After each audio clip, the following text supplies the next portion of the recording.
ಎಲ್ಲರಿಗೂ ನಮಸ್ಕಾರ. ನಿಮ್ಮ ಹತ್ರ ಸ್ವಲ್ಪ ಸಮಯ ಇದ್ದರೆ ಈ ಥರ ಹಿಟ್ಟನ್ನು ಮಾಡಿ ಇಟ್ಕೊಳ್ಳಿ.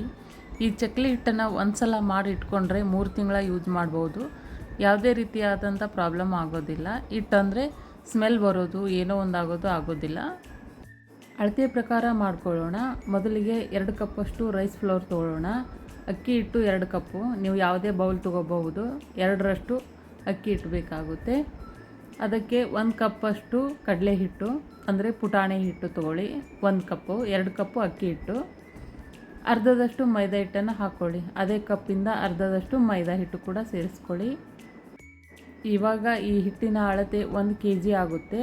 ಅದಕ್ಕೆ 1 ಟೇಬಲ್ ಸ್ಪೂನಷ್ಟು ಅಜ್ವೈನ್, 1 ಟೇಬಲ್ ಸ್ಪೂನಷ್ಟು ಜೀರಿಗೆ, ಟೀ ಸ್ಪೂನ್ಗಿಂತ ಸ್ವಲ್ಪ ಜಾಸ್ತಿ ಉಪ್ಪನ್ನು ಹಾಕ್ಕೊಳ್ತಾ ಇದ್ದೀನಿ. ಉಪ್ಪನ್ನು ನೋಡಿ ಹಾಕ್ಕೊಳ್ಳಿ ನೀವು. ಸ್ವಲ್ಪ ಇಂಗನ್ನು ಕೂಡ ಸೇರಿಸೋಣ. ಇಷ್ಟೇ ಇದರ ಇಂಗ್ರೀಡಿಯೆಂಟ್ಸು. ಬೇರೆ ಏನು ಬೇಡ ಅಂತ ಬೇಕಿದ್ದರೆ ಖಾರ ಕೂಡ ಹಾಕ್ಕೋಬಹುದು ನೀವು, ಖಾರದ ಪುಡಿಯನ್ನು. ನಾನು ಸೇರಿಸ್ತಾ ಇಲ್ಲ, ಇಷ್ಟೇ ಸಾಕು. ಇದನ್ನು ಚೆನ್ನಾಗಿ ಕಲಿಸ್ಬಿಟ್ಟು ಹೀಗೇ ಸ್ಟೋರ್ ಮಾಡಬೇಕು. ಎಣ್ಣೆ ಹಾಕಬೇಡಿ. ಎಣ್ಣೆನ ಯಾವಾಗ ನೀವು ಚಕ್ಲಿಯನ್ನು ಮಾಡೋಕ್ಕೆ ರೆಡಿ ಮಾಡ್ಕೊಳ್ತೀರಲ್ಲ, ಈಗೇನು ಚಕ್ಲಿ ಮಾಡಬೇಕು ಅಂದಾಗ ಎಣ್ಣೆ ಸೇರಿಸ್ಕೊಳ್ಳಿ. ಇದನ್ನು ಹಾಗೇ ಒಂದು ಡಬ್ಬಕ್ಕೆ ಎತ್ತಿ ಇಟ್ಕೊಂಬಿಡಿ ಅಷ್ಟೇ. ಸ್ಟೋರ್ ಮಾಡಿ ಇಟ್ಕೊಳ್ಳಿ, ಎಣ್ಣೆ ಹಾಕಬೇಡಿ. ನಾನಿಲ್ಲಿ ಎಣ್ಣೆ ಹಾಕಿ ಇವಾಗ ಚಕ್ಲಿ ಮಾಡ್ತಾಯಿದ್ದೀನಿ ನಾನು. ನೀವು ಹಿಟ್ಟನ್ನು ಸ್ಟಾಕ್ ಮಾಡಬೇಕು ಅಂದರೆ ಎಣ್ಣೆ ಹಾಕಬೇಡಿ, ಹಾಗೇ ಸ್ಟೋರ್ ಮಾಡ್ಕೋಬೋದು. ಇವಾಗ ಇದನ್ನ ಚೆನ್ನಾಗಿ ಕಲಿಸ್ಕೊಳ್ಳಿ ಒಂದು ಸಲ. ಆ ಬಿಸಿ ಎಣ್ಣೆ ಏನಿದೆಯಲ್ಲ ಆ ಹಿಟ್ಟಿಗೆಲ್ಲ ಹಿಡಿಬೇಕದು. ಹಿಟ್ಟು ಬಿಸಿ ಆಗಬೇಕು. ಆ ಥರ ಕೈಯಿಂದ ಚೆನ್ನಾಗಿ ಕಲಿಸ್ಕೊಳ್ಳಿ ಒಂದು ಸಲ. ಕೈಯಿಂದ ಈ ಥರ ಮುಟ್ಟಿಗೆ ಮಾಡಿದರೆ ಮುಟ್ಟಿಗೆ ಥರ ಆಗಬೇಕದು, ಉಂಡೆ ಥರ ಬರಬೇಕದು. ಆ ಥರ ಮಾಡ್ಕೊಳ್ಳಿ. ಅದಕ್ಕೆ ಹಾಕಿರುವಂಥ ಎಲ್ಲ ಸಾಮಗ್ರಿಗಳು ಅದಕ್ಕೆ ಕಲಿಬೇಕು. ಆ ಥರ ಇನ್ನೂ ಸ್ವಲ್ಪ ಎಣ್ಣೆ ಹಾಕ್ಕೊಳ್ತಾ ಇದ್ದೀನಿ.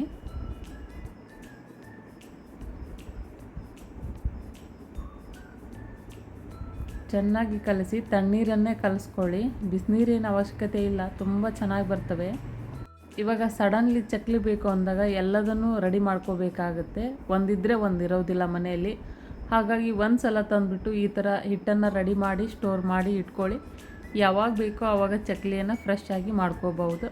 ತಣ್ಣೀರನ್ನು ಹಾಕಿ ಈ ಥರ ಕಲಿಸ್ಕೊಳ್ಳಿ. ನೀರನ್ನು ಸಡನ್ಲಿ ಜಾಸ್ತಿ ಹಾಕೋದಕ್ಕೆ ಹೋಗಬೇಡಿ. ಸ್ವಲ್ಪ ಸ್ವಲ್ಪ ಹಾಕಿ ಚೆನ್ನಾಗಿ ಕಲಿಸ್ಕೊಳ್ಳಿ. ಜಾಸ್ತಿ ಪ್ರೆಷರ್ ಕೊಟ್ಟು ಹಿಟ್ಟನ್ನು ನಾದೋದಕ್ಕೆ ಹೋಗಬೇಡಿ. ಇದೇ ಥರ ಏನು ನಾದ್ತಾ ಇದ್ದೀನಲ್ಲ ಈ ಥರನೇ ಚೆನ್ನಾಗಿ ಕಲಿಸ್ಕೊಳ್ಳಿ ಅಷ್ಟೇ. ತುಂಬ ರುಚಿಯಾಗಿ ಟೇಸ್ಟಾಗಿ ಬರ್ತವೆ. ಖಾರದ ಪುಡಿ ಹಾಕಿದ್ರೆ ಅದು ಒಂಥರ ಟೇಸ್ಟ್ ಬರುತ್ತೆ. ಖಾರದ ಪುಡಿ ಹಾಕ್ದಲ್ಲೇ ಈ ಥರ ಮಾಡ್ಕೊಳ್ಳಿ, ಇದು ಒಂಥರ ಟೇಸ್ಟ್ ಬರ್ತದೆ. ಸ್ವಲ್ಪ ಟೇಸ್ಟಲ್ಲಿ ಡಿಫ್ರೆಂಟ್ಗಳಾಗ್ತವೆ. ಮಸಾಲ ಎಲ್ಲ ಹಾಕಿ ಕೂಡ ಮಾಡ್ಬೋದು. ವೆರೈಟಿ ಚಕ್ಲಿಗಳನ್ನು ನಾವು ಮಾಡ್ಬೋದಲ್ವಾ.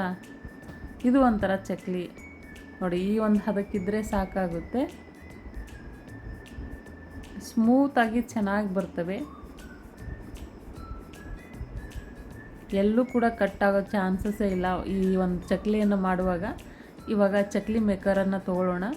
ಸ್ವಲ್ಪ ಆ ಸಾಚಕ್ಕೆ ಎಣ್ಣೆಯನ್ನು ಹಚ್ಕೊಳ್ಳಿ. ಒಳಗೆ ಈ ಥರ ಸ್ಟಾರ್ ತೊಗೊಳ್ತಾ ಇದ್ದೀನಿ ನಾನು, ಡಿಸೈನ್.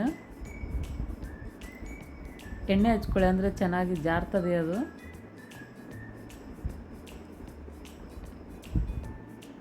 ಅರ್ಜೆಂಟ್ ಮಾಡೋಕ್ಕೆ ಹೋಗಬೇಡಿ. ಈ ಸಾಚೆ ಒಳಗೆ ಹಿಟ್ಟು ಹಾಕಿದ ನಂತರ ಟೈಟಾಗಿ ತಿರ್ಕೊಳ್ಳಿ. ಅದನ್ನು ಬಿಚ್ಚಿದರೆ ಎಣ್ಣೆಯಲ್ಲಿ ಬಿದ್ದುಬಿಡುತ್ತೆ, ಮಖಕ್ಕೆ ಎಣ್ಣೆ ಸಿಡಿಯುವಂಥ ಚಾನ್ಸಸ್ ಇರುತ್ತೆ.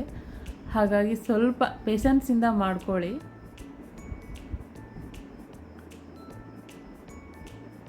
ನಾನು ಯಾವ ಥರ ಮಾಡ್ತಾಯಿದ್ದೀನಲ್ಲ ಆ ಥರ ಮಾಡ್ಕೊಳ್ಳಿ. ಹಿಟ್ಟು ರೆಡಿ ಇದ್ದರೆ ಮಾತ್ರ ತುಂಬ ಸಿಂಪಲ್ ಸರಳವಾಗಿ ಮಾಡ್ಕೋಬೋದು. ಇದನ್ನು ಟೆನ್ಷನ್ನೇ ಇರೋದಿಲ್ಲ ಅಲ್ವಾ. ಒಂದು ಸಲ ಫ್ರೀ ಇದ್ದಾಗ ಮಾಡ್ಕೊಂಡು ಇಟ್ಕೊಂಡ್ಬಿಟ್ರೆ ಯಾವಾಗ ಬೇಕೋ ಆವಾಗ ಫ್ರೆಶ್ ಆಗಿ ಚಕ್ಲಿಗಳನ್ನು ಮಾಡ್ಕೊಳ್ಳೋದು ಅಷ್ಟೇ.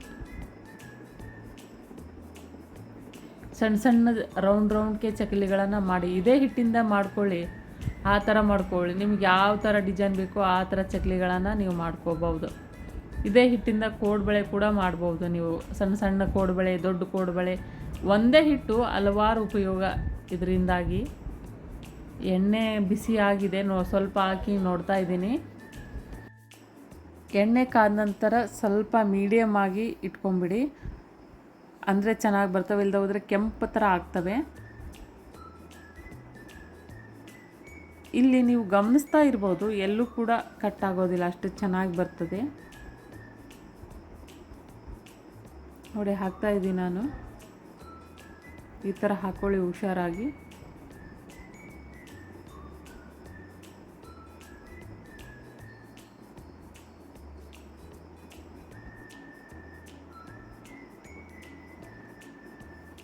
ಈ ನನ್ನ ಚಕ್ಲಿ ರೆಸಿಪಿ ಇಷ್ಟ ಆಗಿದ್ದರೆ, ಈ ಚಕ್ಲಿ ಹಿಟ್ಟು ನಿಮಗೆ ಇಷ್ಟ ಆಗಿದ್ದರೆ ಒಂದು ಲೈಕ್ ಕೊಡಿ. ನನ್ನ ಚಾನಲ್ಗೆ ಸಪೋರ್ಟ್ ಮಾಡಿ, ಸಬ್ಸ್ಕ್ರೈಬ್ ಆಗೋದನ್ನು ಮಾತ್ರ ಮರಿಬೇಡಿ. ಹಲವಾರು ವಿಡಿಯೋಗಳನ್ನು ಇನ್ನು ಮುಂದೆ ನಾನು ಅಪ್ಲೋಡ್ ಮಾಡ್ತೇನೆ. ನಮ್ಮ ಚಾನಲಲ್ಲಿ ನೀವು ಹೆಚ್ಚಾಗಿ ಇನ್ಸ್ಟೆಂಟ್ ರೆಸಿಪಿಗಳನ್ನೇ ನೋಡ್ಬೋದು. ನಾನು ಅವನ್ನೇ ಜಾಸ್ತಿ ಮಾಡೋಕ್ಕೆ ಟ್ರೈ ಮಾಡ್ತೀನಿ. ಸ್ವಲ್ಪ ನಿಧಾನವಾಗಿ ಕರ್ಕೊಳ್ಳಿ. ಇವನ್ನ ಸಡನ್ಲಿ ಒಳಸಿ ಹಾಕೋದು, ಆ ಥರ ಎಲ್ಲ ಜೋರಾಗಿ ಉರಿಯನ್ನು ಇಡೋದು, ಆ ಥರ ಎಲ್ಲ ಮಾಡಬೇಡಿ. ನಿಧಾನವಾಗಿ, ಅಂದರೆ ಇಲ್ಲದೆ ಹೋದರೆ ಒಳಗಡೆ ಹಸಿ ಥರ ಇರುತ್ತೆ. ಅದು ಸ್ವಲ್ಪ ನಿಧಾನವಾಗಿ ಚೆನ್ನಾಗಿ ಕರೀರಿ, ಚೆನ್ನಾಗಿ ಬರ್ತವೆ ಚಕ್ಲಿಗಳು. ಕುರುಮ್ ಚಕ್ಲಿಗಳು ನಿಮ್ಮದಾಗಿರುತ್ತವೆ.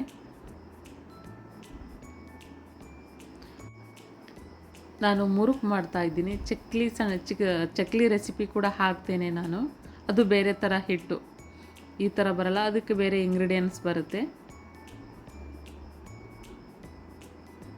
ನೋಡಿ ಎಷ್ಟು ಚೆನ್ನಾಗಿ ಬಂದಿದ್ವು. ಇದೇ ಕಲರೇ ಬರಲಿ, ಮತ್ತು ವೈಟಾಗಿ ಇರೋದು ಬೇಡ, ಅದು ಹಸಿ ಬಿಸಿ ಆಗಿರುತ್ತೆ. ಈ ಥರ ಕಲರ್ ಈ ಥರ ಬಂದರೆ ಚೆನ್ನಾಗಿರುತ್ತೆ.